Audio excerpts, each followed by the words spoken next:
लेबनीकरण। कोई भी देश चाहे कितना भी सफल क्यों न हो, सुरक्षित नहीं रह सकता यदि धार्मिक अतिवाद और गहरे सामाजिक विभाजन हावी हो जाए।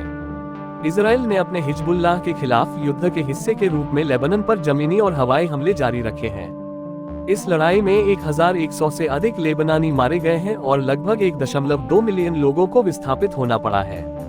लेबनान के इतिहास में ये सबसे बड़ा विस्थापन है, जो काफी बड़ी बात है क्योंकि इस देश में 1975 से 1990 तक भीषण गृह युद्ध हुआ था।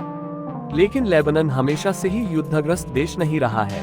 बेरूत को कभी मध्य पूर्व का पेरिस कहा जाता था, न केवल इसलिए कि शहर का फ्रांसीसी संस्कृति से गहरा संबंध था, बल्कि इसकी जीवंत और बहुसांस्कृतिक जीवन शैली के कारण भी।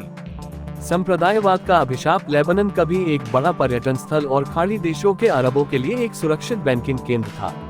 लेकिन 2000 के दशक के मध्य में गृह युद्ध के प्रकोप के साथ यह सब बिखर गया। समस्या की जड़ थी लेबनान की अद्वितीय संप्रदायवादी राजनीतिक व्यवस्था, जिसमें सत्ता का बंटवारा प्रमुख धार्मिक समुदायों के बीच होता था। इसलिए लेबनान के राष्ट्रपति को मारोनाइट ईसाई, प्रधानमंत्री को सुन्नी मुस्लिम और संसद के अध्यक्ष को शिया मुस्लिम होना चाहिए। खतरनाक अन्यक्रम। यद्यपि गृह युद्ध के अंत के साथ लेबनान की संप्रदायवादी व्यवस्था को समाप्त करने का समझौता हुआ, लेकिन इसकी राजनीति आज भी सांप्रदायिक आधार पर बंटी हुई है। इससे अंतर्राष्ट्रीय ताकतों के लिए दरवाजा खुला, जिन्होंने लेबनान को अपनी युद्धभूमि बना लिया। पश्चिमी देशों से लेकर अरब राज्यों और ईरान तक सभी ने लेबनानी प्रॉक्सी बनाई, जिसने अंततः लेबनानी राज्य को कमजोर कर दिया।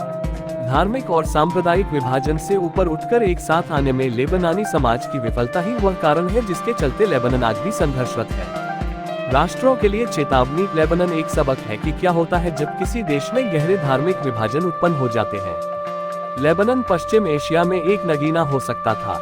इसके बजाय धार्मिक अतिवाद, राजनीतिक ध्रुवीकरण और विदेशी हस्तक्षेप ने मिलकर इस देश को इस विनाशकारी क्षण तक पहुंचा दिया है।